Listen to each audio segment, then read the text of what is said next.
وسائر من فضة وسقاهم ربهم شرابا طهورا إن هذا كان لكم جزاء وكان سعيكم مشكورا إنا نحن نزلنا عليك القرآن تنزيلا فاصبر لحكم ربك ولا تطع منهم آثما أو كفورا واذكر اسم ربك بكرة وأصيلا ومن الليل فاسجد له وسبحه ليلا طويلا إن هؤلاء يحبون العاجلة ويذرون وراءهم يوما ثقيلا. Allô? Oui, allô mon frère. Ça va bien? Oui. Ouais, ça va bien. Ah, ok, Dieu merci. D'accord, moi aussi, je vais bien par la grâce de Dieu. Ok. D'accord. Ok, bon, on va aller droit au but pour ne pas perdre le temps. Effectivement. D'accord. Le thème d'aujourd'hui, c'était sur le plan du salut par Dieu. Oui. Voilà. Et puis quoi, tu vas ajouter quoi même dessus là? Et la ruse du diable. Ok, il n'y a pas de souci. Donc, vu que c'est vous qui aviez proposé le thème, donc je vous donne la parole. Mais avant de commencer à développer le thème, j'aimerais qu'on établisse quelque chose pour gagner en temps. C'est-à-dire, quand vous commencez à développer un verset, moi je vous écoute attentivement, même si je ne suis pas d'accord, je vous laisse aller jusqu'au bout. Effectivement. Voilà. Et s'il y a des questions, je peux vous dire, j'ai une question. Et si vous voulez, vous répondez. Si vous voulez, vous me dites d'attendre et puis j'attends patiemment. Okay. Et quand moi aussi je commence à développer, si vous n'êtes pas d'accord, vous vous calmez. Si vous avez une question, vous proposez. Si je dis non, vous attendez que je finisse d'abord. Très bien. Ok, je vous écoute. Ok, donc, grand grâce à Dieu en tout cas pour ces moments permis encore. Ok. Bon, pour aller droit au but, le thème d'aujourd'hui c'est le plan du salut. Oui. Et Dieu pour les hommes. Oui. Et la ruse du diable. Ok. Et d'abord, je voudrais qu'on commence par le commencement. Ok.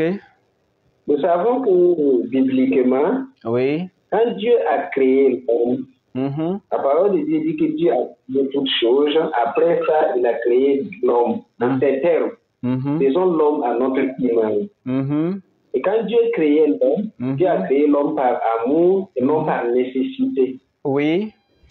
Ça veut dire que Dieu n'a pas créé l'homme pour que l'homme vienne l'adorer même. C'est pas ça. Le plan de Dieu. Non. Ah bon, et quand Dieu l'a créé, il l'a mis dans le jardin d'Éden. Il n'a pas dit qu'il dit de rester dans le jardin pour m'adorer. Non.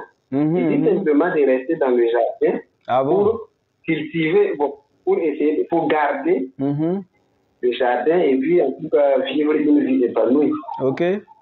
Donc, l'homme étant créé par amour, Dieu ne voulait pas que nous mourons. Oui. Allô? Il est passé où? Allô? Allô? C'est quelle histoire de réseau? Oui, voilà. Oui. Pour que l'homme aussi, voilà, pour que l'homme aussi se révolte contre Dieu. Oui. Voilà pourquoi, par sa ruse, il est passé par le serpent. Oui. Pour amener l'homme à désobéir à la loi divine. Oui. Qui était simplement, comme vous savez, de ne pas toucher au fruit de l'arbre de la connaissance du bien et du mal. Oui. Donc, ce que j'aimerais qu'on note par là, c'est qu'à partir du moment où l'homme a péché, c'est ce péché qui a amené Dieu à dire, puisque tu as péché, tu es poussière, tu deviendras poussière. Et le verdict de la mort a été prononcé à partir de là. Et le diable, quant à lui, Dieu a dit, je mettrai une unité entre ta postérité de la femme et ta postérité. Oui, c'est ça. Tu lui blesseras dans tes talons et celui qui t'écrasera la tête. Ok. D'accord. À partir de ce moment, voilà, que le plan du salut pour l'homme a été annoncé, puisque l'homme n'avait pas besoin de salut avant le péché. Ok, bon, maintenant allons avec le plan du salut. On a besoin du salut et Dieu a donné en même temps un verdict sur comment le salut devrait être acquis. Ok, c'est ce que je veux entendre maintenant. Tu vois comment j'ai été patient, non? Voilà, j'aimerais que quand je vais commencer à parler, tu sois patient. Donc allons avec le plan du salut maintenant, je t'écoute. Ah oui, bon, c'est ça qui se développe comme ça là. Oui, c'est ce que j'écoute là même, mais je veux savoir comment on fait, puis les péchés sont pardonnés, il faut aller droit au but, quoi. Donc, ça arrive. Donc, quand Dieu a prononcé, donc, en disant que, voilà, de par là, Dieu a prononcé comment le salut serait acquis par le temps. Et avec les prophètes, on continue, on évolue jusqu'à Abraham. Et Dieu dit à Abraham que c'est de sa postérité que toute la terre sera, que toutes les nations de la terre seront bénies. Et Abraham, comme vous le savez, il a eu en tout cas deux postérités, Ismaël et puis Isaac. Et de cette postérité dont il est question dans la prophétie divine concernant le salut des nations, Dieu dit clairement que cette postérité dont il est question sera d'abord en esclavage durant 400 ans. Et de là, il va se souvenir de son alliance avec Abraham pour le faire sortir de l'esclavage. Et tout ceci était assez clair et le plan de Dieu était bien établi. Mais pour vous dire que le diable, à chaque fois que Dieu met un plan A, il vient, il photocopie un plan A prime dans le but simplement de maintenir l'humanité dans l'ignorance et dans l'aveuglement spirituel. Voilà pourquoi, à partir du moment où Abraham a quitté Charan, Abraham écoutait simplement la voix de l'éternel Dieu et puis il agissait. Mais à partir du moment qu'il devrait partir coucher avec Agar, la servante de Sarai, c'était sous la volonté, c'était sous l'ordre de sa femme. Et la Bible a été claire pour dire que Abraham écoutait la voix de sa femme Sarai, et c'est ce qui a amené maintenant à ce que l'ennemi puisse s'infiltrer, puisqu'il n'a pas consulté Dieu, il n'a même pas demandé à Dieu si c'est son avis ou pas. Ok. Non. Vous voyez? D'accord. Si vous devez aller comme ça avec l'histoire, et que moi, quand je vais prendre la parole, je vais aller avec l'histoire, on ne va pas quitter ici. Comme ce n'est pas une prêche à l'église et autres, ce qu'on va faire, moi je pense que c'est de me dire le moyen par lequel les péchés sont pardonnés tout simplement, et puis on va commencer l'échange. J'ai été patient longtemps. Ok. Vous savez, bon, en fait, c'est très important souvent de sauter, vous voyez, non? Non, mais on n'a pas le temps. Donc, on va aller rapidement. Okay. Non, mais attends, il faut que l'on parle, puisque bon, c'est une question qui est sérieuse. On ne peut pas sauter ce qui est nécessaire là pour aller parler de. Bon, on peut pas aller de la tête en descendant, non. Est-ce que tu m'as compris? Pas le commencement et on Est-ce que tu m'as compris? Puisque l'histoire évolue. Est-ce que tu me comprends? Et le monde évolue. Est-ce que tu me comprends, mon frère? S'il te plaît, est-ce que tu me comprends? Je t'ai écouté attentivement. Maintenant, je dis. Excuse-moi, je dis, si tu dois continuer l'histoire là, même on peut faire 2 heures du temps ici, on ne va pas quitter là. Maintenant, moi j'ai des choses à dire, tu as des choses à dire. Maintenant, toi-même tu m'as dit au début que tu n'as pas assez de temps. Si c'est trop, c'est 30 minutes. Tu as déjà pris combien de minutes? Moi, je vais prendre combien de minutes? Maintenant, je te dis, l'enseignement là, tu peux avoir l'occasion de donner ça. Tu peux donner l'enseignement une autre fois, mais aujourd'hui, donne-moi directement le moyen du salut, tout simplement. Voilà, donc je vais aller droit au but. Voilà, c'est ce que je veux. Voilà, je vais aller droit au but. Voilà, va droit au but. Et donc, ce que nous devrons simplement avoir, c'est de savoir que, à chaque fois que le plan de Dieu est là, aujourd'hui, là, quand on commet un péché, comment c'est pardonnable? Comment le péché est pardonné, disons? C'est ça que je veux que vous compreniez. Donc, quand Dieu a dit aussi aux enfants d'Israël et à tous ces patriarches-là, d'expier le péché par les sacrifices de béliers, de boucs et autres, c'était un symbolique qui symbolise seulement que pour que du péché soit pardonné, il fallait que du sang soit versé. Et ça, c'est ce que Dieu a voulu. Et nous, on ne peut pas comprendre pourquoi Dieu a besoin de ça. Parce que Dieu pouvait dire simplement, vos péchés vous sont pardonnés. Mais il a choisi qu'on égorge des béliers, des boucs et tout pour expier les péchés. Nous, on ne peut pas savoir pourquoi c'est ça. Ok, ça c'était avant. Et maintenant? Les prophéties ont été claires. Ésaïe, Jérémie, Michée. Ok, et maintenant? Successivement ont annoncé l'avènement de quelqu'un qui devrait mourir comme étant un sacrifice parfait qui plaira à Dieu. Et c'est par lui, c'est sa mort-là, que nos fardeaux. On va y arriver. Je vois venir. Nous nos péchés. Ok. Et c'est qui cette personne-là? Oui, et c'est qui cette personne qui devait venir remplacer tous ces boucs moutons-là et puis il allait mourir pour les gens maintenant? C'est qui? Je n'ai pas droit au but comme ça. Donc, c'est bien d'écouter parce que j'aime bien la logique. Je ne vais pas sauter comme ça directement. Et cette personne, selon les prophéties, on n'a pas besoin de savoir, par exemple, on n'a pas besoin de trop souffrir parce qu'on doit regarder conformément aux prophéties qui a exécuté ceci. Et celui qui a exécuté parfaitement les prophéties, c'est Jésus-Christ. Et lui, par sa mort justificatoire, nous avons été sauvés. D'accord. Voilà. Donc c'est Jésus-Christ, la personne qui devrait venir se donner comme sacrifice, agneau de Dieu, pour le salut donc de toute l'humanité et pour le salut de tout le monde. D'accord. Il n'y a pas de souci. D'accord. Maintenant, je peux parler?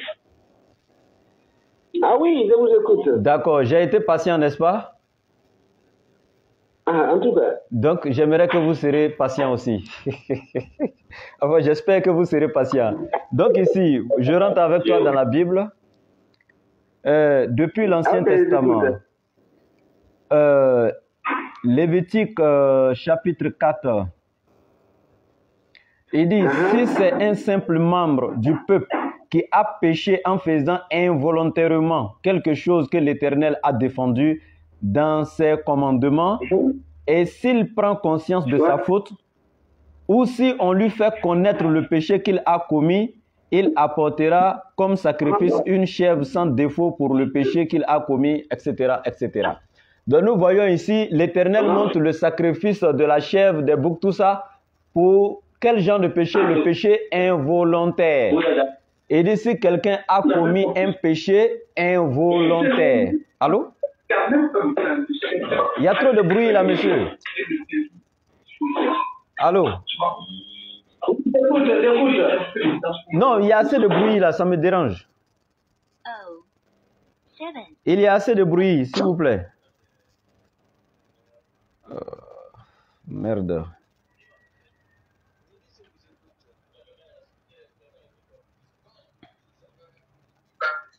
Allô? Ok, ça peut continuer? Ah oui, allô? D'accord. Ah oui, oui.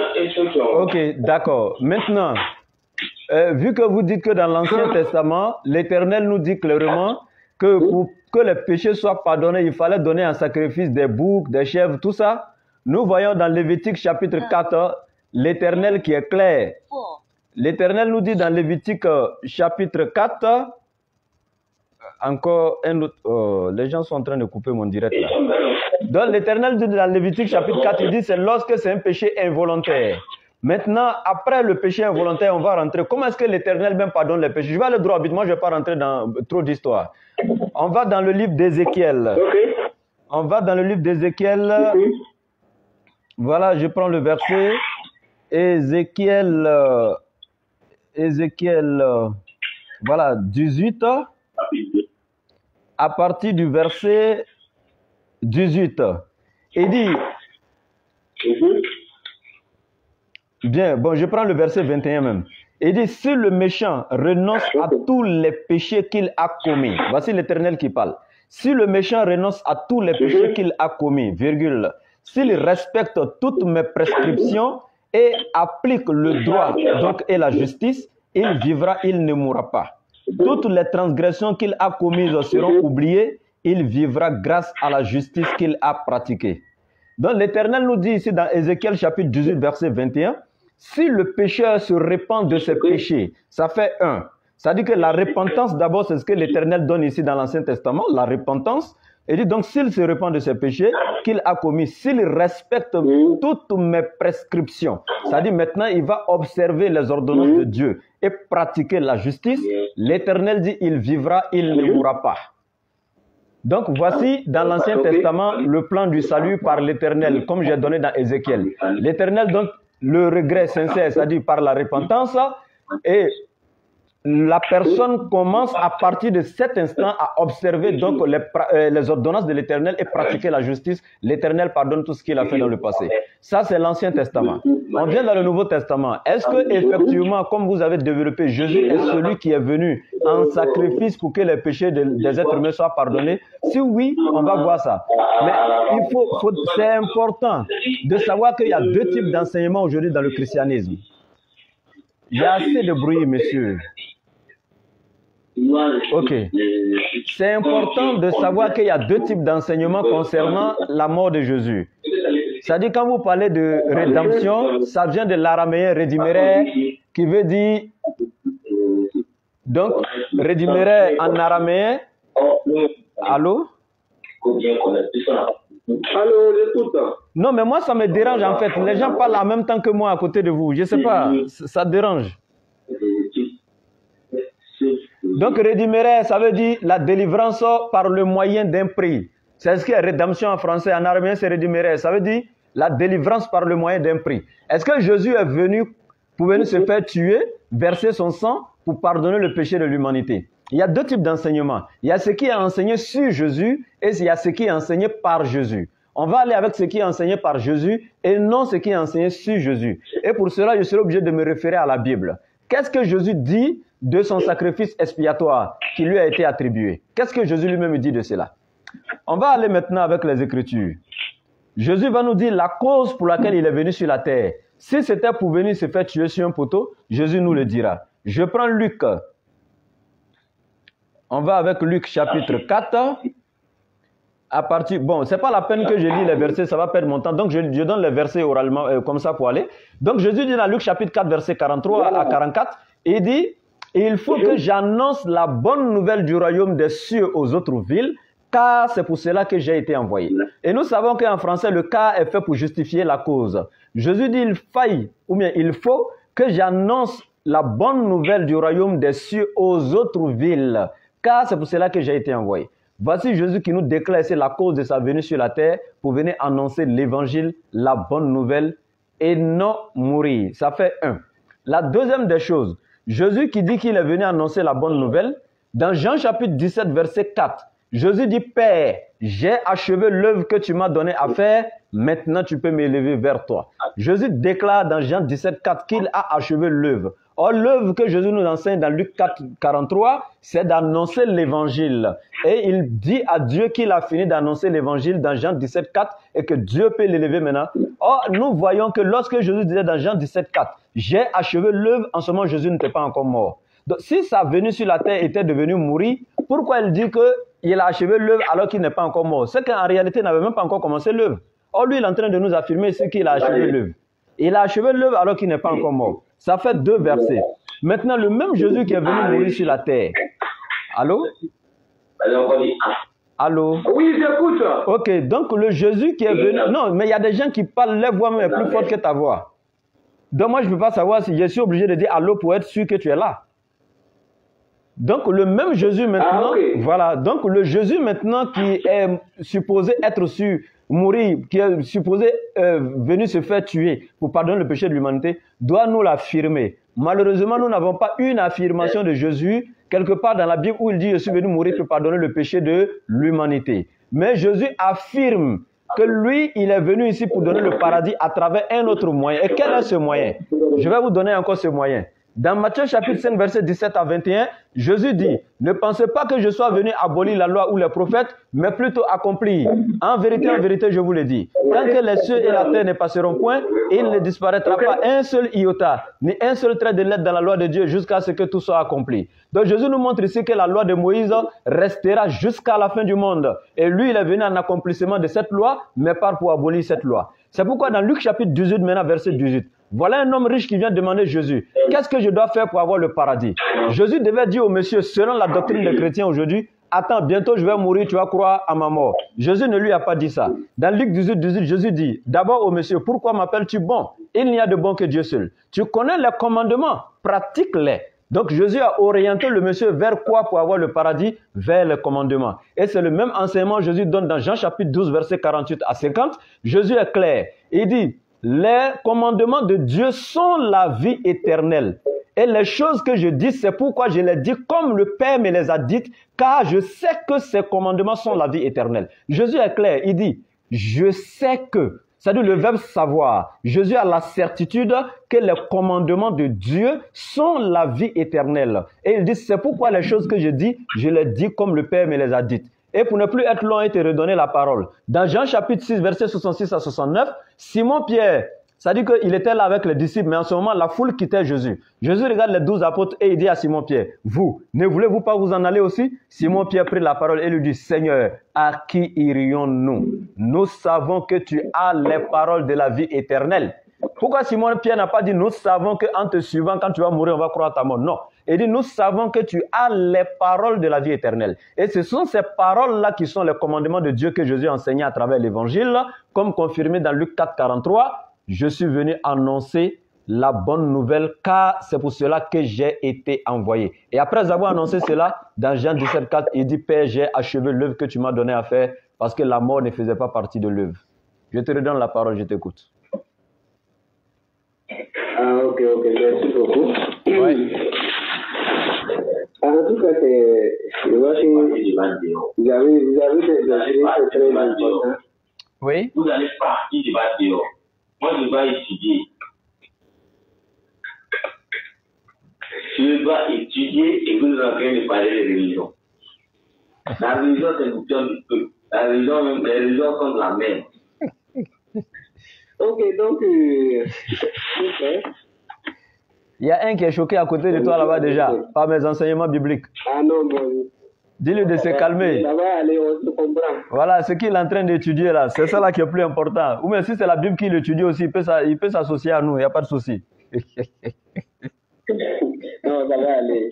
D'accord, je t'écoute mon frère. Donc, je vais un peu revenir sur quelques points. Oui, vas-y. Bon, je vois que ici, vous tentez de dire que Jésus-Christ n'est pas celui-là qui... Bon, que ce n'est pas par cette mort crucificatoire que nous devons être sauvés. Il ne l'a pas dit. Donc, en gros, c'est ce que vous voulez réciter, quoi. Il ne l'a pas dit. Je viens de dire qu'il est venu mourir pour nous sauver. Ou bien c'est pas ça? Il ne l'a pas dit. C'est ça que j'ai dit. Oh. Oui. Je sais, c'est toi tu l'as dit. Bon, c'est toi tu l'as dit, mais Jésus ne l'a pas dit. Je veux bien comprendre tout ce que vous êtes en train d'avancer. Est-ce que c'est pas biblique? Tu es d'accord ou bien tu n'es pas d'accord? Pardon? Les versets que j'ai donnés sont bibliques, oui ou non? Ah oui, je comprends. J'ai dit, oui. En fait, on va aller droit au but. Ok, vous voilà, avez parlé, par exemple, du fait que Jésus-Christ n'a pas été envoyé pour se faire tuer. Oui, parce qu'il n'a pas dit ça. C'est ça, non? Oui, lui-même n'a pas dit ça. Voilà, j'ai dit, bon, mais je reprends vos mots simplement, bon, acceptez et puis on va continuer. C'est tout. Ok, maintenant... Ce n'est pas écrit dans la Bible ce que vous avez dit. Vous avez dit que Jésus-Christ n'a pas été envoyé pour se faire tuer. Oui, je suis d'accord pas... avec vous. C'est votre phrase, mais je vous reprends votre phrase oui. Pour vous dire quelque chose. Acceptez simplement que oui, j'ai dit. Et puis on continue. Oui, je vous écoute. Voilà. Donc d'abord, vous savez le verbe pronominal ici, c'est faire tuer là. Oui. C'est hors contexte biblique. Ah bon, hein? Quand vous dites à quelqu'un qu'il fait, mais bien sûr, Jésus-Christ n'a pas été envoyé pour aller se faire tuer. Je suis tout à fait d'accord avec vous. Et c'est clair, il n'a pas été envoyé pour se faire tuer. Dieu merci. Ok. Il a été envoyé. Oui. Il a été au contraire envoyé pour aller mourir. C'est différent de se faire tuer. Parce que se faire tuer, tu es la propre cause de ta mort. Tu te fais tuer. Ça veut dire que c'est toi qui as provoqué cette mort-là. Mais Jésus-Christ ne l'a pas provoqué. C'est différent. Aller mourir. Je t'envoie aller mourir. C'est différent de je t'envoie pour que tu te fasses tuer. Il n'a pas provoqué les Juifs. Il n'a pas demandé à ce qu'on vienne de tuer. Non. Mais le Père qui l'a envoyé, c'est quelqu'un qui est omniscient. Tu connais la fin avant le commencement. Il savait déjà qu'il a déjà envoyé plusieurs de ses prophètes, de ses disciples, vers Jérusalem, vers les Israélites. Ils les ont tués, ils les ont lapidés. Mais il dit encore, j'enverrai mon fils, peut-être. Tu vois. Donc maintenant, dans ce sens-là, le père ne l'a pas envoyé pour qu'il passe se faire tuer. Non, attention, peut-être avec... Puis quand on dit se faire tuer là, c'est comme si lui, il a provoqué ça. C'est pas lui, il s'est fait tuer. Non. Il a été envoyé pour aller mourir. Parce que celui qui l'a envoyé connaissait la fin avant le commencement. On est d'accord? Moi, je ne suis pas d'accord. Hein. Je ne suis pas d'accord. Ah. Maintenant, je peux donner... D'abord, quand je dis ça... Non, moi, je peux parler. Voilà, je sais que vous... Si je ne suis pas d'accord, je dois parler. Et vous... Tu as dit ta version. Voilà, si je ne suis pas d'accord, je dois parler, n'est-ce pas? Ok. Lorsqu'on prend, comme tu as touché la parabole des vignerons, moi, je pense que c'est encore intéressant. Je n'allais même pas toucher cette parabole. Mais dans la parabole des vignerons, le père, quand le père a envoyé son fils, avant le fils, il a envoyé les serviteurs pour aller prendre sa part, et puis les vignerons se sont saisis des serviteurs et les ont mis à mort. Ok. Le maître de la vigne n'a pas envoyé son fils aller se faire tuer. Très bien. Il a envoyé son fils pour aller prendre quoi? Sa part. Et ce n'était pas aussi pour aller mourir, mais pour aller prendre sa part. Il n'a pas dit au fils, il faut aller à la vigne pour aller mourir là-bas. Non. Il a dit, il faut aller prendre ma part. Et lorsque le fils est arrivé, ce sont les vignerons qui ont réservé la mort au fils. Et c'est pourquoi le fils dit, c'est-à-dire que ceux qui lui ont réservé la mort, là, si le père, le maître de la vigne venait, qu'est-ce qu'il allait faire à ces gens? Les disciples même ont répondu, il les fera périr misérablement, c'est misérable. Donc, dans la parabole des vignerons, le père n'a pas envoyé son fils pour aller se faire tuer, et il n'a pas envoyé non plus son fils pour aller mourir à côté de la vigne, mais plutôt aller prendre sa part. Ça peut aller? Merci. Merci. Ok, donc, je vais un peu revenir sur le fait que j'ai dit qu'il n'a pas été envoyé pour aller se faire tuer, mais plutôt pour aller mourir là. Vous pouvez me donner une écriture? D'abord, le père, je vous dis, celui qui a envoyé... Vous ne donnez pas les versets, mon frère. Vous parlez depuis sans donner de versets. Moi, j'ai donné près de 15 versets quand j'ai pris la parole. Je dis, il l'a envoyé pour qu'il parte récupérer sa part, c'est vrai. Mais maintenant, il sait déjà la fin avant le commencement. C'est ce que vous n'avez pas noté. Nous savons que Dieu est omniscient. Celui qui a envoyé le fils là, il sait déjà la fin avant le commencement. Mon frère. Il savait déjà quand envoyait le fils, il allait mourir. Une question. Et il envoie le fils d'aller. Une question. Ok? Une question. Okay.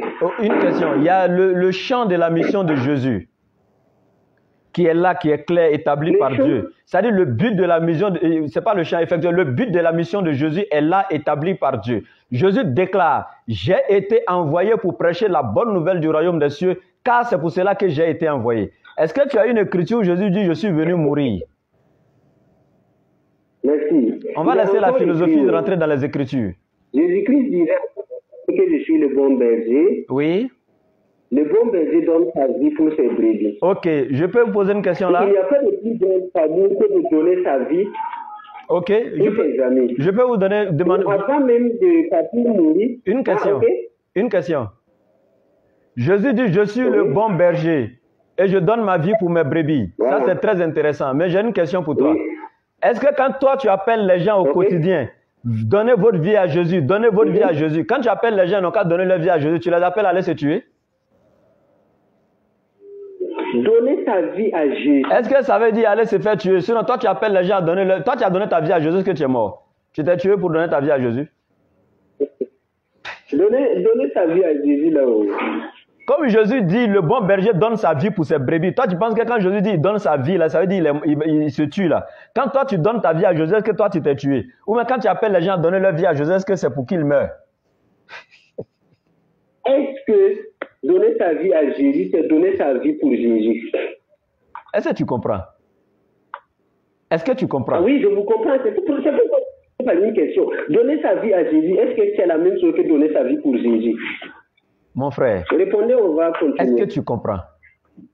Donner sa vie à Jésus est plus solide. Écoute, Jésus dit, je donne ma vie. En fait, je donne. Attends, Jésus sacrifie sa vie. Il est le bon berger donne sa vie pour ses brebis. Et quand on dit le bon berger, tu sais ce que ça veut dire? C'est une parabole. Est-ce que je peux t'expliquer? Et il ne prie pas pour les laisser. Voilà. Mais voilà, tu dis quand il dit il donne sa vie pour ces brebis-là. Voilà. Si vous dites par exemple que ça nous fait souffler qu'il va mourir, je suis d'accord. Voilà, tu es d'accord. C'est propre. Vous avez dit, c'est une analogie qui ne marche pas. Non. Puisque viens et donne ta vie à Jésus, ce n'est pas viens et donne ta vie pour Jésus, non. Mon frère, il n'a pas dit ça. écoute. Jésus n'a pas besoin que tu donnes ta vie pour nous. Écoute. Ce que tu es en train de dire là, regarde ce qui est logique. Regarde ce qui est logique. Quand Jésus dit il donne sa vie pour ses brebis, c'est une parabole. Tu sais ce que ça veut dire? Ça veut dire que si aujourd'hui il est avec ses brebis en brousse et qu'il y a un lion ou bien une hyène qui sort, qui attaque ses brebis là, il est prêt à donner sa vie pour défendre ses brebis. Mais il n'est pas en train de te dire littéralement qu'il est venu mourir. Il montre ici qu'il est avec ses brebis, il aime ses brebis, il est prêt pour le pire comme le meilleur pour protéger ses brebis. Mais il n'est pas en train de te dire qu'il va venir se faire tuer sur un poteau pour ses brebis. C'est clair. Donc, mais je vais te donner un verset où Jésus dit qu'il est venu mourir, toi tu es en train de me parler de autre chose. Je vous ai dit clairement, dans le contexte où Jésus dit, je suis le bon berger. Oui. Le bon berger donne sa vie pour ses brebis. Je vous dis qu'il est d'accord, il est prêt au pire comme au meilleur comme au voilà, pire. Mais ça ne veut pas dire qu'il est venu se faire tuer. Ça ne veut pas dire qu'il est d'accord pour mourir. Ça ne veut pas dire qu'il est venu se faire tuer ou bien mourir. Mais il dit qu'il est prêt pour le pire pour eux. Si ça doit arriver, le si là, c'est une conjonction de subordination. Si ça devait arriver, il est prêt pour ça. Mais il n'est pas venu pour ça. Dans l'intervalle musulman là, il y a zéro musulman qui soit capable de dire qu'il comprend la Bible plus qu'un chrétien. Non, moi mais je ne comprends même pas plus que toi. Je ne comprends même pas la Bible. Je veux que tu me donnes l'explication. Quand je viens de vous expliquer, vous n'écoutez même pas, mais vous reprenez ce que je viens de dire pour me dire que ce n'est pas littéral, que ça veut dire ceci. Vous n'avez rien dit, peut-être que moi je viens juste de dire que vous avez répété. Tu préfères que vous m'expliquez, vous ne m'expliquez même pas. Vous avez répété simplement ce que je viens de dire. Continue mon frère. Les paraboles que vous dites avoir compris là, oui, c'est peut-être, bon, ici d'une explication, peut-être, puisque vous suivez aussi les prédications des pasteurs, et c'est permis que tu t'expliques une explication d'un pasteur ou d'un enseignement quelconque pour revenir encore se faire connaisseur de la parole de Dieu. Et la plupart de ce que j'entends vous expliquer dans votre logique, c'est peut-être dans une logique où des pasteurs, des docteurs de la bon, des docteurs et autres ont déjà eu à prêcher et à enseigner. Il faut laisser tout ça là. Revenons dans la Bible. Allons droit au but. Maintenant, et vous revenez en vous faisant maintenant comme connaisseur de la Bible. Oh, tu es en train de perdre le temps avec ces discours-là. Je ne connais pas la Bible, c'est toi qui connais. Ok, revenons aux Écritures. Donne-moi un passage où Jésus dit qu'il est venu mourir pour les gens, pour pardonner le péché. Vous avez dit que Jésus-Christ n'a pas été envoyé pour aller se faire tuer. La Bible n'a pas dit ça. Il n'a pas été envoyé pour aller se faire tuer. C'est comme ça. Il a été envoyé pour aller mourir. Il n'a pas été envoyé pour aller mourir. Tu peux donner un passage? Tu peux donner un passage où il est écrit que Jésus est venu mourir? Un passage. C'est pas quelqu'un qui envoie et qui attend mort et qui imagine voir comment sera la suite. Non. J'ai une question. Oui. Ok. Ma question est simple, mon frère. Allô? Mon frère, avant de poser la question, j'ai un petit développement à faire. Tu peux m'accorder une minute? Pas de problème. Ok, voilà. Maintenant, écoute mon développement. Voilà quelque chose qu'on va donner ici. Voilà. Jésus, dans Luc chapitre 11, comme ça, voilà Jésus qui dit à ses disciples, qui parmi vous, si son enfant lui demande un scorpion, il va lui donner un serpent? S'il lui demande un poisson, il va lui donner donc autre chose? Non. Jésus dit, si méchant comme vous êtes, vous savez donner les bonnes choses à vos enfants, à plus forte raison mon Père qui est dans les cieux. Jésus nous montre ici clairement que si nous les êtres humains, on sait donner les bonnes choses à nos enfants, si lui, Jésus, demande une bonne chose à son Père qui est Dieu, Dieu va lui donner cette bonne chose. Cela voudrait dire quoi? Si Jésus demande la vie à Dieu, Dieu lui donnera la vie. Dieu ne lui donnera pas une mauvaise chose. Ok, non, j'ai dit de m'écouter une minute. J'ai dit de m'écouter une minute. Il ne faut pas m'interrompre. On était d'accord depuis le début. Allô? C'est pas la peine. Allô? Allô? Oui, allô? Je dis, On était... Non, je vous avais dit que si vous m'accordez le temps de faire un développement... Non, écoutez. Pourquoi vous êtes comme ça? Au début, on est tombé d'accord. Si je commence un développement, vous ne devez pas m'interrompre. On a dit au début que quand je commence un développement, même si vous n'êtes pas d'accord, vous m'attendez jusqu'à la fin. Je vous ai demandé 1 minute, vous m'avez accordé. Mais il y a quel problème? Pourquoi vous m'interrompez? Est-ce que si vous demandez, si vous demandez, non, si vous n'êtes pas d'accord, vous attendez. Quand je vais vous donner la parole, vous allez développer. Est-ce que j'ai dit que je ne veux pas vous donner la parole? Au début, je vous ai déjà dit. J'ai dit quand on demande de faire un développement, on écoute l'autre jusqu'à la fin. Donc calmez-vous, je vais finir mon développement.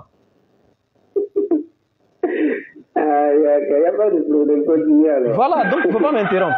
Jésus ne parlait pas pour ses disciples seulement. Jésus a montré deux cas ici. Il y a 2 cas qui sont là. Jésus dit dans Luc chapitre 11, si vous, méchants comme vous êtes, vous savez donner de bonnes choses à vos enfants, combien à plus forte raison mon Père qui est dans les cieux?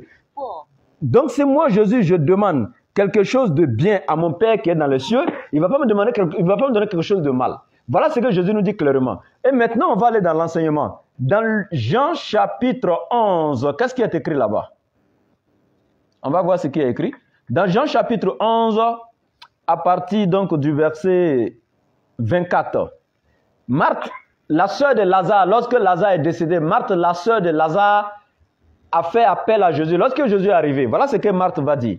On dit, Marthe dit à Jésus, Seigneur, si tu avais été ici, mon frère ne serait pas mort. Cependant, même maintenant, je sais que tout ce que tu demanderas à Dieu, Dieu te l'accordera. Donc, Marthe nous montre clairement ici que tout ce que Jésus demande à Dieu, Dieu lui accorde ça. Jésus lui-même a confirmé dans Luc 11, n'oubliez pas, que s'il lui demande une bonne chose à son Père, il ne va pas lui donner une mauvaise chose. Et il a pris l'exemple avec les disciples en disant, vous, méchants comme vous êtes, vous savez donner les bonnes choses à vos enfants, combien à plus forte raison mon Père qui est dans les cieux. Donc voilà Marthe qui confirme ici que si Jésus demande quelque chose à Dieu, Dieu lui donnera cette chose.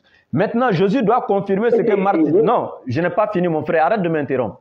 Maintenant, Jésus va lui-même confirmer ce que Marthe a dit aussi. Dans Jean chapitre 11, toujours à partir du verset 42, Jésus dit pour ma part, je savais que tu m'écoutes toujours, Père, mais j'ai parlé à cause de la foule qui m'entoure, afin qu'ils croient que c'est toi qui m'as envoyé. Jésus confirme ce que Marthe dit en disant, je sais que tu m'exauces toujours, pas quelquefois, pas pendant quelques moments, non, il dit toujours, c'est-à-dire à perpétuité, tout ce que je te demande, Dieu, tu m'exauces.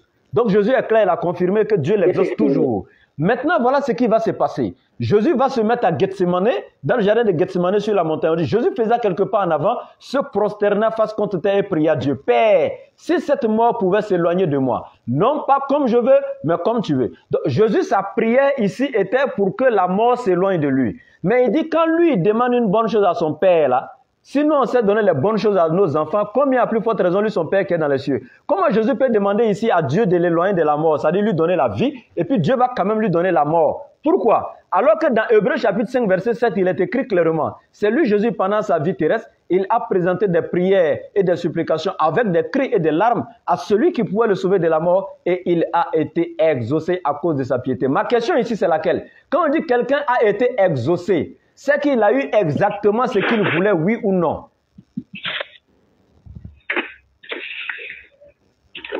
Tu étais excité à prendre la parole, je t'écoute maintenant. Maintenant, ce que Jésus demandait, c'était quoi à Gethsemane? Matthieu 26, 39, Jésus a demandé quoi? La mort ou la vie?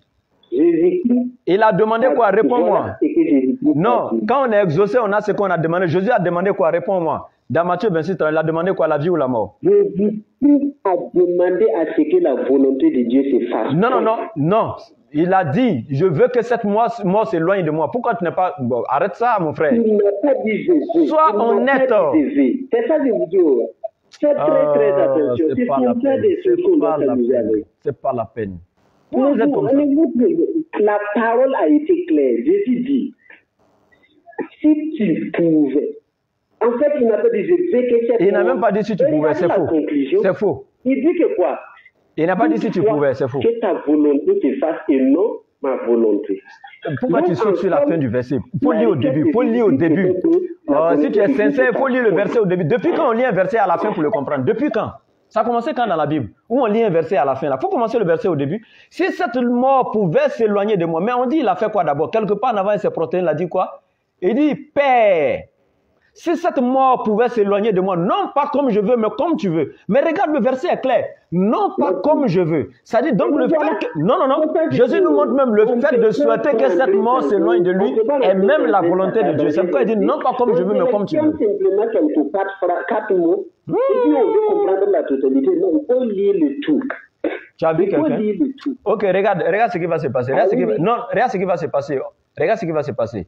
Jésus dit, j'aimerais, d'abord, il n'a même pas dit j'aimerais, c'est toi qui as mis ça dans ma bouche. Je t'ai dit, il n'y a même pas j'aimerais là-bas. Il dit, si cette mort pouvait s'éloigner de moi, non pas comme je veux, mais comme tu veux. Regarde, le verset est clair. Donc Jésus nous montre la volonté de Dieu ici. La volonté de Dieu, c'est quoi? Il dit, si cette mort pouvait s'éloigner de moi, non pas comme je veux, mais comme tu veux. Donc la volonté de Dieu est que cette mort s'éloigne de Jésus. C'est clair le texte.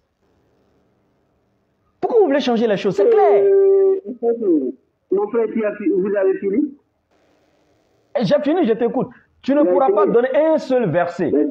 Et puis regarde ce qui s'est passé. Hébreux 5:7 a dit quoi? Jésus a... Non. Quand on a été exaucé, on a demandé quoi, mon frère? On a eu quoi exactement? Ce qu'on a demandé. Qu'est-ce que Jésus avait demandé? En fait, ne me demandez pas des réponses strictes. Oui. Donc tu ne peux pas répondre. Tu peux pas répondre. Tu peux pas répondre. On est d'accord? Donc tu ne peux pas répondre. Voilà, parce que moi, donc tu n'as pas réponse à la question. Donc tu ne peux pas répondre. Quelque chose. Dans ta connaissance, tu ne peux pas répondre. Donc donc tu ne peux pas répondre. Il faut toujours... On ne peut pas... Non, attendez.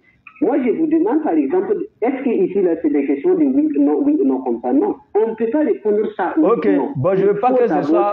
savoir pourquoi tu dis oui, pourquoi tu dis non. Ok, bon, je ne veux pas que tu répondes par oui ou non. Mais c'est un oui qui a déjà été analysé. Ce n'est pas un oui au hasard seulement. Ou bien? Je t'écoute. Voilà, donc moi, je ne peux pas vous dire non seulement sans développer. Je t'écoute, mon frère. Maintenant, le passage que vous venez de lire. Oui. Quand on regarde Jésus dans sa Bible, il dit si tu pouvais éloigner de moi. Cette mort. Bon, je n'ai pas le mot qui est là. Parce que, bon, d'abord, je ne peux pas utiliser ma Bible à l'heure là où je suis là. Ok, mais si tu pouvais éloigner de moi cette coupe, toutefois, que ta volonté se fasse et non ma volonté. On peut dire que c'est comme ça Jésus-Christ a dit. Donc, ici, quand on regarde, Jésus-Christ n'a pas demandé à ce que Dieu l'éloigne de la mort. Non. Il n'a pas demandé à ce que Dieu arrête la mort. Non. Parce que lui-même, il dit que quoi? Je peux lire le verset. Attends, je vais lire le verset. Je vais lire le verset. Non. Ça ne marche pas comme ça. Attends, je vais lire le verset. Mon frère, je vais lire le verset. Matthieu 26, 39. Je vais lire le verset. Parce que tu as... Non, attends, je vais lire le verset. Voilà. Comme tu dis, Jésus n'a pas dit que lui voulait que cette mort s'éloigne de lui là. Je vais lire le verset. Voilà ce qui est écrit. Puis il fit quelques pas en avant, se laissa tomber la face contre terre et pria ainsi. Ô Père, si tu le veux, écarte de moi cette coupe, entre parenthèses, cette mort, toutefois que les choses se passent non pas comme moi je le veux, mais comme toi tu veux. Donc Jésus est clair, cette mort, je veux qu'elle s'éloigne de moi. C'est clair dans le verset, mais pourquoi Jésus n'a pas dit ça? Pourquoi Jésus n'a pas dit ça? Merci beaucoup. Jésus dit, si tu le veux, alors, que cette mort s'éloigne de moi. C'est clair. Toutefois, que ta volonté se fasse. Non, c'est pas ce qui est écrit dans ma version ici. Il dit non pas comme je veux, mais comme tu veux. Ça c'est dans ma version. Non pas comme je veux, mais comme tu veux. Comme tu le veux, voilà, non pas comme je veux, mais comme tu le veux. Oui. C'est ça? Oui, c'est ça. Donc, quand on regarde dans ce passage simplement, oui. il est question de ce que la volonté de Dieu se fasse. Ok, est-ce que si Jésus demande la vie à Dieu, Dieu va lui donner la mort? Écoute-moi. Que la volonté de Dieu se fasse. Est-ce que si... Okay. C'est la volonté de Dieu depuis les prophètes. Pourquoi ça avait commencé dans l'Ancien Testament? C'est faux. Parce que Dieu n'est pas un Dieu qui vient simplement... Je suis obligé de dire que c'est faux. Voilà, je suis obligé de le dire parce que c'est la vérité. C'est pas vrai. Dieu établit et il prophétise. Oui. Et tout un plan est établi pour l'univers. J'ai dit, ce que tu dis n'est pas vrai. La Bible n'est pas d'accord avec. Ta propre Bible n'est pas d'accord avec ce que tu dis. La Bible n'est pas d'accord avec ce que tu dis, mon frère. Mais attendez, tout ce qui se passe là-haut, Oui. Qu'est-ce qui n'a pas été prophétisé, par exemple? Je dis, écoute, Jésus, dans Jean chapitre 11, écoute, je viens. André, tu n'as pas compris. André, tu n'as pas compris. Tu n'as pas compris quelque chose. Écoute-moi. Tu n'as pas compris quelque chose, mon frère. Dans Jean chapitre 11, verset 24, Marthe dit, je sais que tout ce que tu demandes à Dieu, Dieu te donne. Dans Jean chapitre 11, verset 42, Jésus dit, on ne peut pas parler ensemble et se comprendre, mon frère. Soyons intellectuels, écoute-moi. Au verset 42, Jésus dit, Père, je sais que tu m'exauces toujours. Maintenant, si son Père l'exauce toujours là, Jésus a demandé ici que cette mort s'éloigne de lui. Il a été exaucé, oui ou non? Hébreux 5,7 te dit que Jésus a été exaucé. Qu'est-ce qu'il a demandé pour être exaucé là? Réponds-moi. J'ai dit, on dit Jésus a été exaucé. Qu'est-ce qu'il a demandé? Jésus a demandé à ce que la volonté de Dieu se fasse. J'ai dit, qu'est-ce que Jésus a demandé pour être exaucé? Qu'est-ce que Jésus a demandé pour être exaucé? La volonté de Dieu se fasse. Ok, si il avait seulement dit à Dieu, s'il avait dit à Dieu que ta volonté se fasse là, on n'allait pas dire que Jésus a été exaucé, c'est faux. Puisqu'on dit, il a présenté des cris et des larmes à celui qui pouvait le sauver de la mort. Il a été exaucé à 100%. Il a demandé à celui qui pouvait le sauver de la mort. À celui qui pouvait le sauver de la mort. Et il a été exaucé. Il a été sauvé de quoi? Puisqu'on dit, il a prié, crié, pleuré à celui qui devait le sauver de la mort, qui pouvait le sauver de la mort, et il a été exaucé. Il voulait être sauvé de quoi? Selon Hébreux 5,7. Je t'écoute. En Hébreux 5,7, s'il vous plaît, lisez le passage. Ok, très intéressant. Je vais lire le passage pour toi. Hébreux chapitre 5, à partir du verset 7. On dit, ainsi au cours de sa vie sur terre, Jésus, avec des grands cris et des larmes, a présenté des prières et des supplications à celui qui pouvait le sauver de la mort, et il a été exaucé à cause de sa soumission à Dieu. Voilà Hébreux 5,7. On dit il a prié, il a crié avec des larmes à Dieu qui pouvait le sauver de la mort, et il a été exaucé effectivement. Qu'est-ce qu'il a demandé pour être exaucé, être sauvé de la mort, selon Hébreux 5,7? Ok, j'arrive. Tu es d'accord, mais tu n'es pas d'accord avec le verset? C'est ça, non? Tu dis quoi? Donc, j'ai dit, je vais lire le verset là. Ok, il faut le lire. Donc, on dit, c'est lui qui, dans les jours de sa chair, ayant présenté avec des grands cris et des larmes, des prières, et des supplications à celui qui pouvait le sauver de la mort, et ayant été exaucé à cause de sa piété, a appris, bien qu'il fût n'obéissant par les choses qu'il a souffert, et qui, après l'avoir été élevé à la perfection, est devenu pour tous. Tu n'as pas lu tout le chapitre. J'ai dit Hébreux chapitre 5, verset 7. Toi, tu es jusqu'au verset 9. C'est le verset 7 que je t'ai demandé. Et tu n'es pas à l'église, mon frère. Respectez-moi. Mon frère, respectez-moi. Tu n'es pas à l'église. Je ne suis pas un de tes fidèles. Je t'ai demandé le verset 7. Explique-moi. Tu vas me lire le verset 8, 9.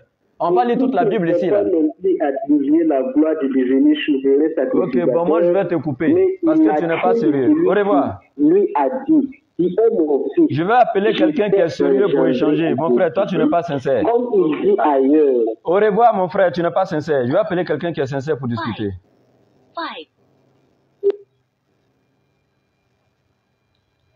Donc, vous pouvez voir nos gens-là. Ils ne sont pas sincères.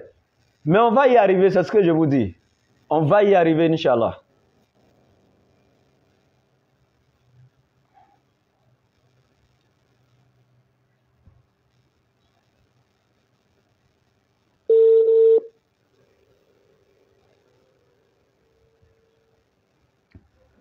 Alhamdulillah Rabbil Alamin. Oui, allô, mon frère, bonsoir. Oui, tu m'as appelé 2 fois, j'étais en ligne. Oui, j'étais en ligne. Ok, je t'appelais pour voir est-ce qu'on pouvait échanger. D'accord, donc la disponibilité est quand?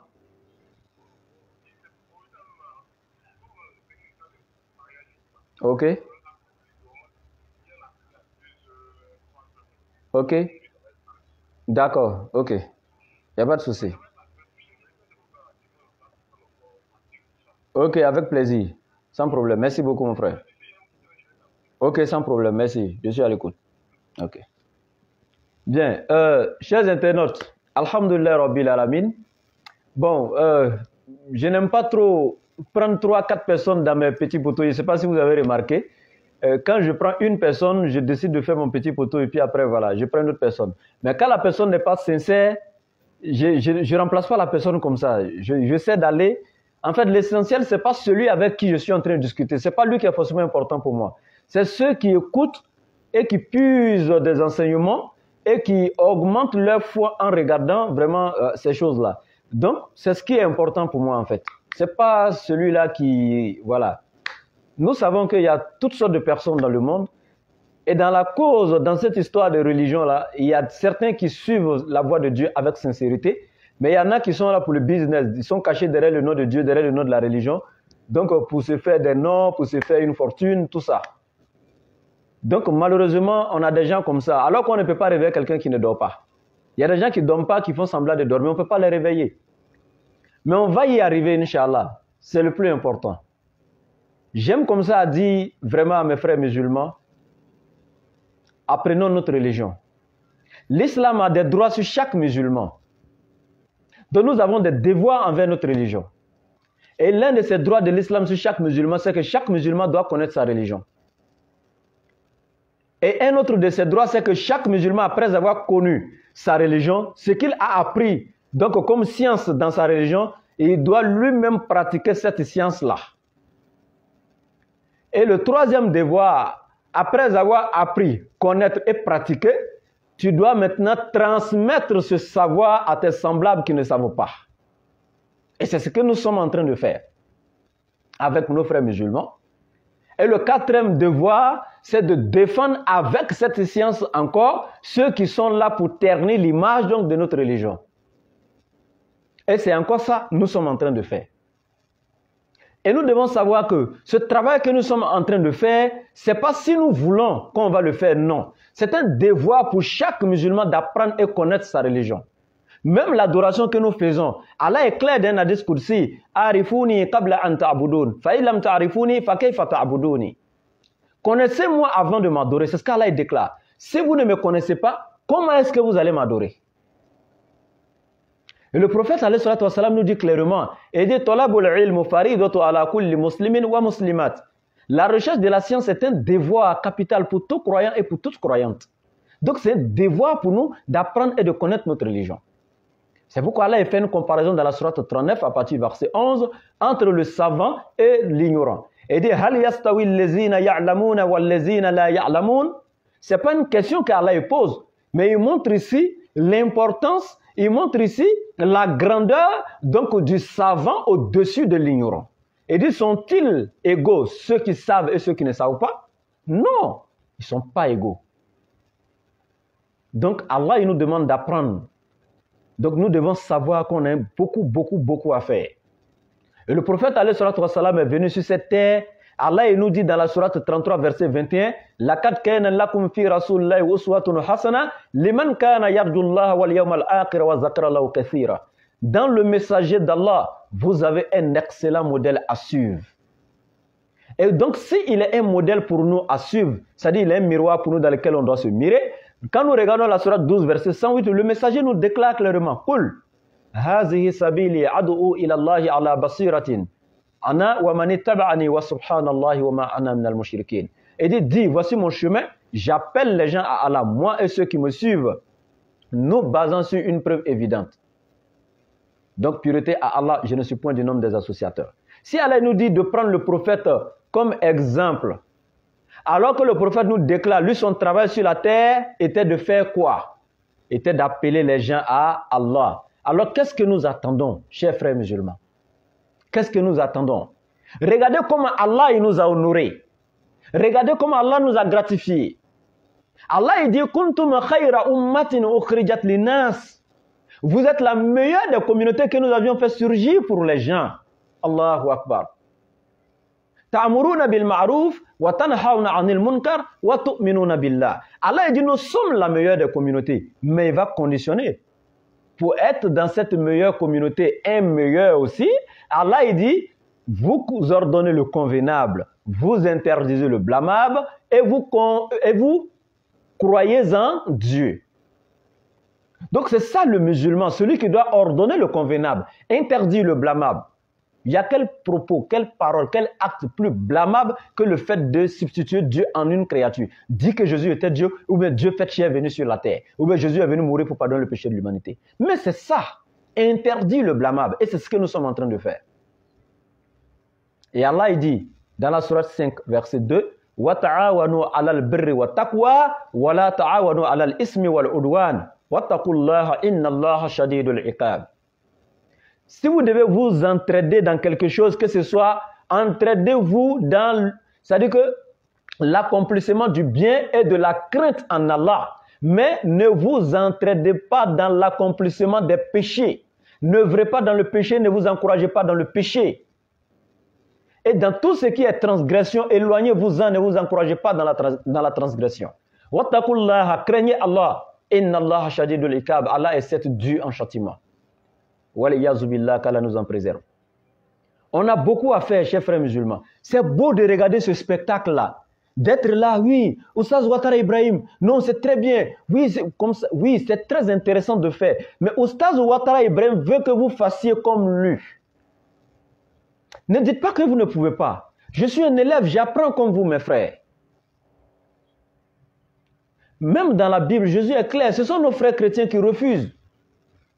C'est pourquoi quand je vois mes frères musulmans dire aux chrétiens, vous avez subi un lavage de cerveau. Moi je dis non, ça c'est dorloté encore. Ce n'est pas un lavage de cerveau qu'ils ont subi, c'est un remplacement de cerveau.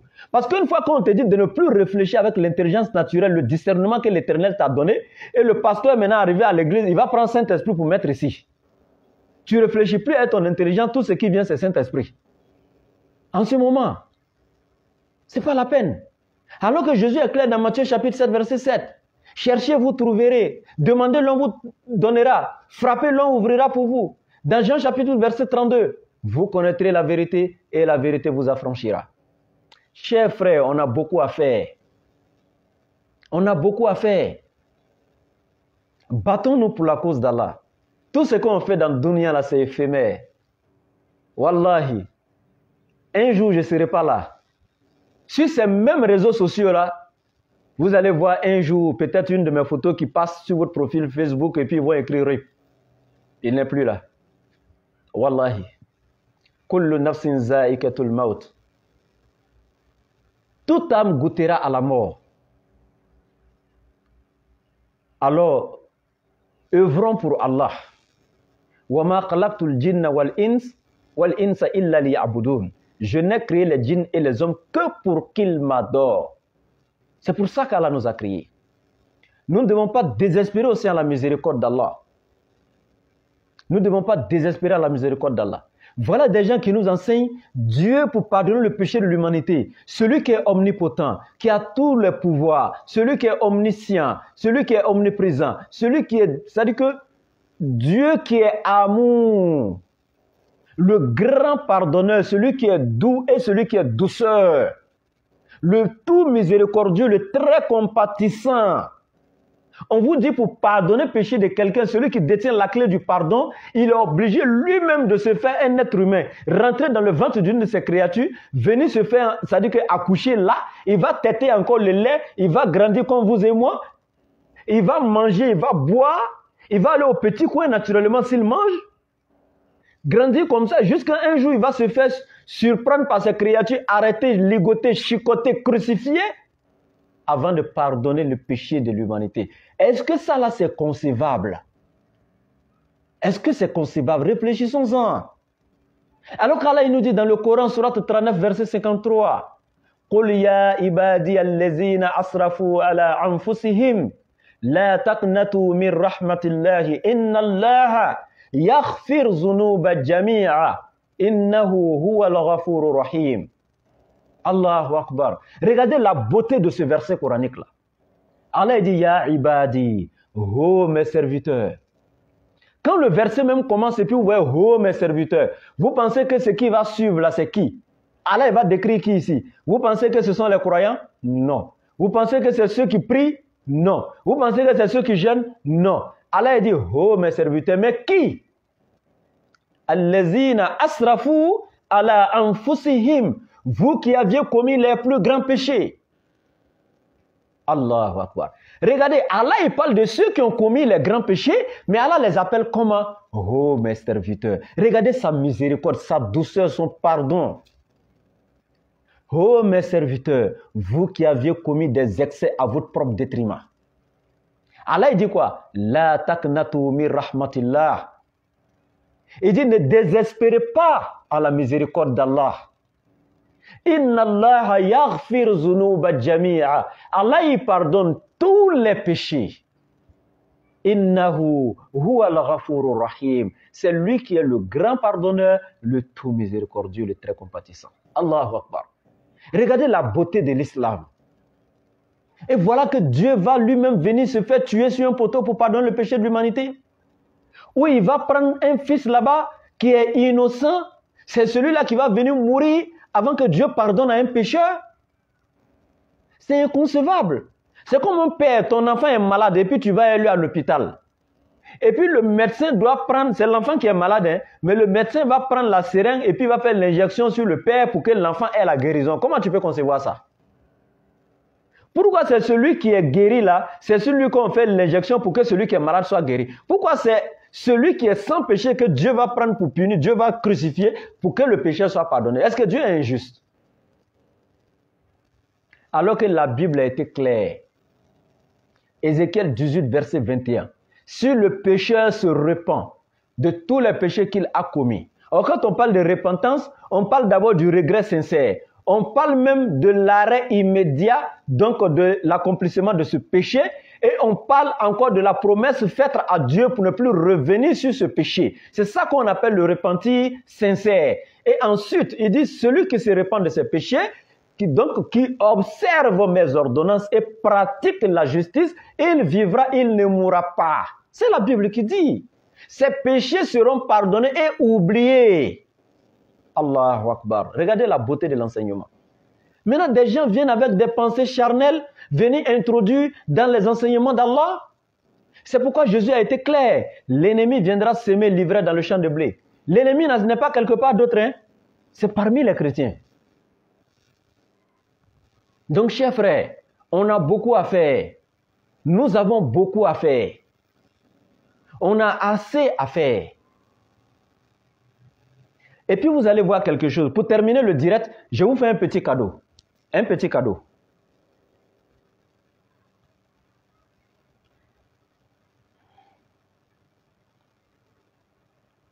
Ok. Regardez quelque chose.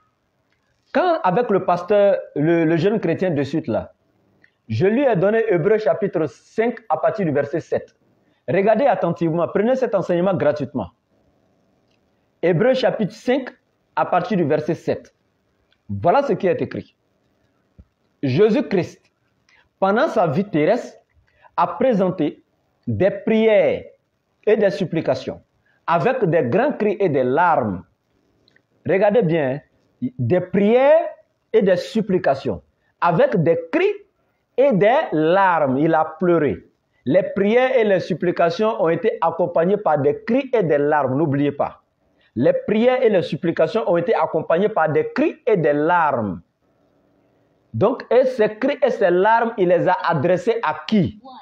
À celui qui pouvait le sauver de la mort. Donc, cela voudrait dire quoi? Jésus lui-même ne pouvait pas se sauver de la mort. Cela prouve ici qu'il est disqualifié dans la divinité. Donc, il a présenté ça à celui qui pouvait le sauver de la mort. La Bible dit, et il a été exaucé à cause de sa soumission à Dieu. Regardez ce qui va se passer. Est-ce que cela a commencé par Jésus? Non. Cela a commencé depuis l'Ancien Testament. Regardez le cas de Ézéchias, le fils du roi Akaz, qui a vécu 740 ans avant Jésus-Christ. Regardez ce qui va se passer. On dit dans la Bible, ici, dans Ésaïe chapitre 38, à partir du verset 1, on dit, à cette époque, Ézéchias tomba malade. Il était prêt de mourir. Regardez la Bible. Hein. Ézéchias, je vous ai dit, c'est le fils du roi Akaz qui a vécu 740 ans avant Jésus. Maintenant, voilà Ézéchias ici, qui était très malade et il était prêt de mourir. Et le prophète Ésaïe est venu maintenant à lui.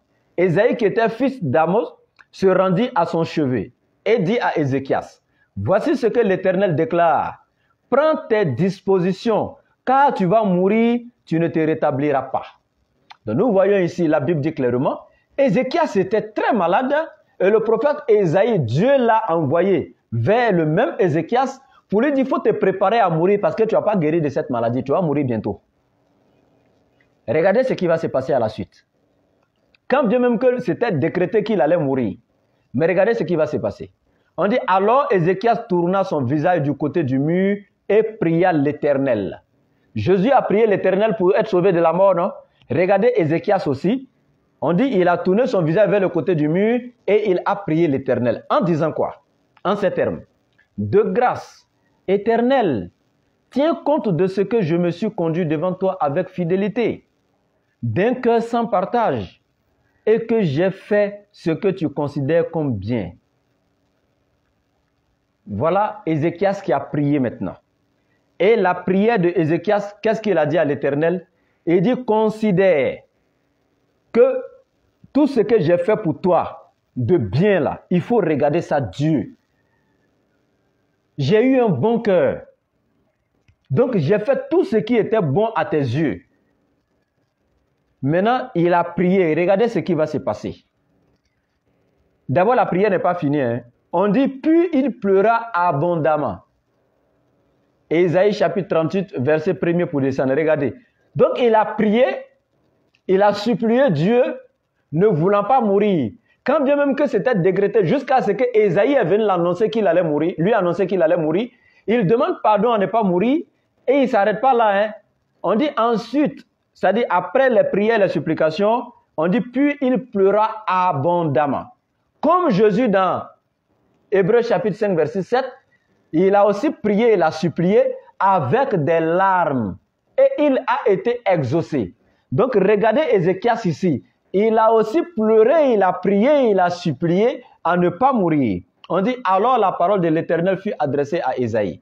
Va annoncer encore à Ézéchias. Voici ce que dit l'Éternel, le Dieu de ton ancêtre David. J'ai entendu ta prière, Ézéchias. J'ai vu tes larmes. J'ajoute encore 15 années à ta vie. Allahu Akbar. Allahu Akbar. Ézéchias a prié avec des larmes, des prières, des supplications. L'Éternel l'a exaucé. Dans Hébreux chapitre 5, verset 7, Jésus a prié avec des larmes et des supplications. Hébreux 5, 7 dit, il a été exaucé à cause de sa piété. Les textes sont clairs. Nous avons beaucoup à faire, mes frères. Battons-nous pour la cause d'Allah, c'est le meilleur des combats. Mais nous ne nous battons pas avec des armes blanches, ni aller jeter des bombes dans les assemblées. Non. L'arme la plus solide du croyant, c'est son savoir, c'est la connaissance.